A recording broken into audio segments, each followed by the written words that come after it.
His doctrines are fundamentally destructive. For example, his antisocial attitude that we ought not to have children, we ought not to marry, we ought not to get involved in the life of the state, would, if logically pursued by his students, lead to a disastrous situation.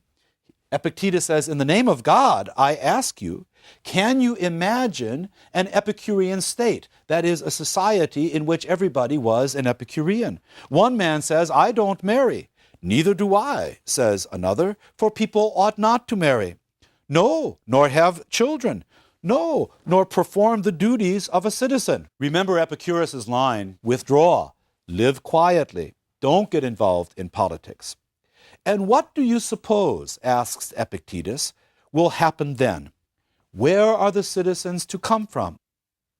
Who will educate them?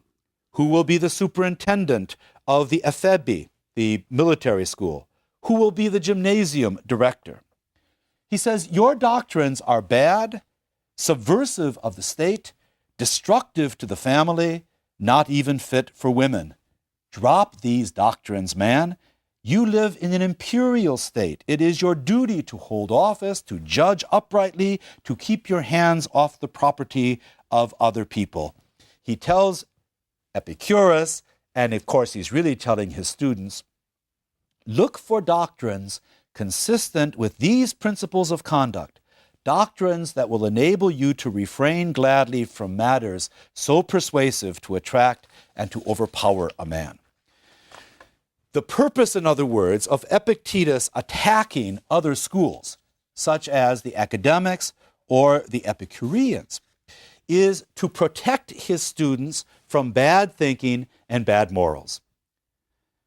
And this is exactly what his focus constantly is. His own focus is always on the ethical dimension of Stoicism.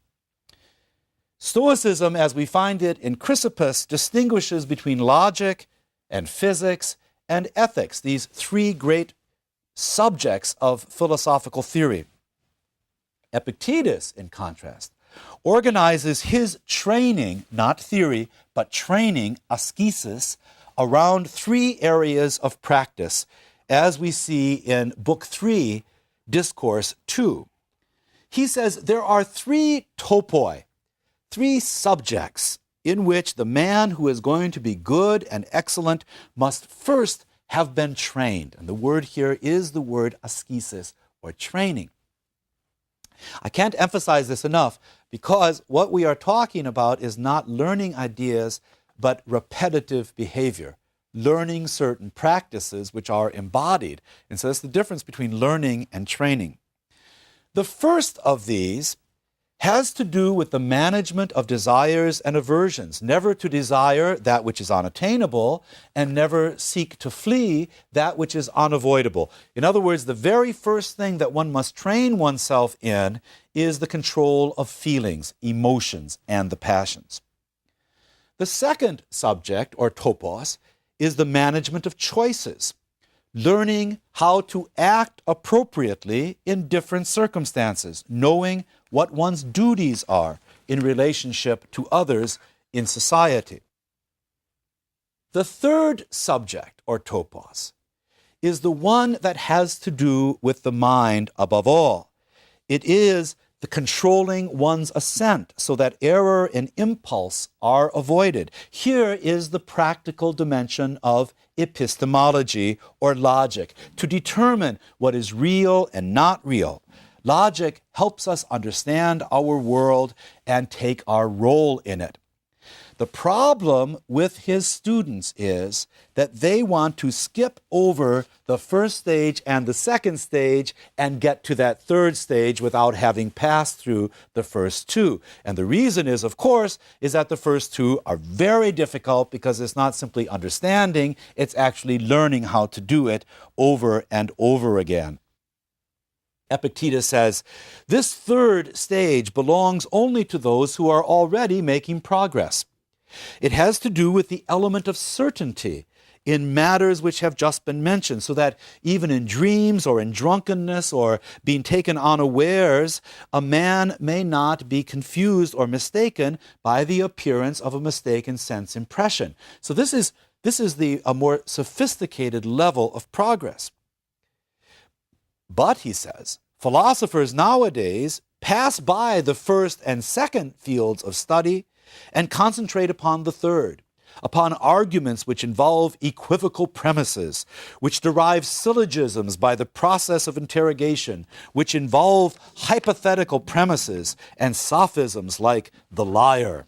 In other words, what his students want to do, and I think what Epictetus would say, what we as humans are inclined to do, is to prefer theory and wordplay over actual performance and action. Now let's turn to the very first discourse in Book 1 to get a sample of Epictetus's understanding of philosophical theory and practice. It is called On Things That Are Under Our Control and Not Under Our Control. This is a very important discourse because, in my view, it gives the very heart of what Epictetus is about as a Stoic philosopher. He begins by mentioning that among the arts in general, none of them is self-contemplative, and therefore none that is either self-approving or self-disproving. What does he mean?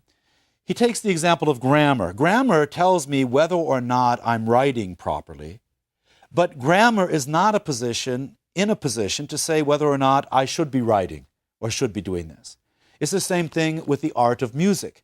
Music is able to criticize a melody, but whether or not it is an appropriate thing to be making music is not within the purview of that particular art. It is not self-contemplative.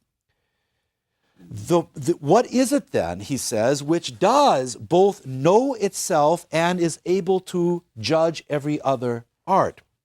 The one which contemplates both itself and everything else is the man's reasoning faculty.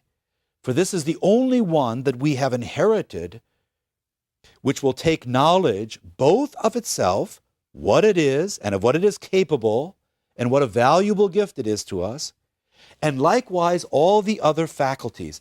What else is it, he says, that tells us that gold is beautiful?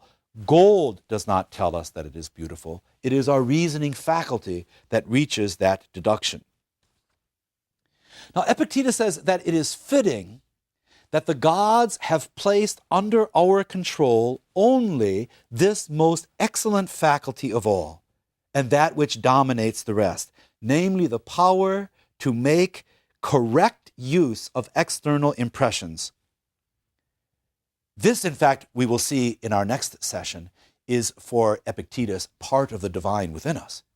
But God has given us as the best of all gifts the capacity to reason correctly about reality. This is where our freedom is. We can perceive and make judgments with our mind. But, he goes on to add, all other things the gods have not put under our control. Since we are upon earth, and we are constrained by an earthy body and by earthy associates, how is it possible that with respect to them, we should not be hampered by external things? This is the fundamental distinction. What can you control and what can't you control? You can control your mind. It is given by Zeus. It is absolutely within your power. Nobody can take it away from you. And that's the only thing you can control truly. You can't even make yourself take your next breath simply by willing it. You can't sustain your life. You can't make your body healthy simply by wanting it to be. And so Epictetus says, now, although it is in our power to care for one thing only and devote ourselves to but one, we choose rather, and here's the fundamental error of humans, We really have control of only one thing, but we choose rather to care for many things and to be tied fast to many, even to our body and to our estate and our brother and our friend and our child and our slave. Wherefore, being tied fast to many things, we are burdened and dragged down by them. That is why if the weather keeps us from sailing, or we might say if a red light keeps us from moving, we sit down and fidget and keep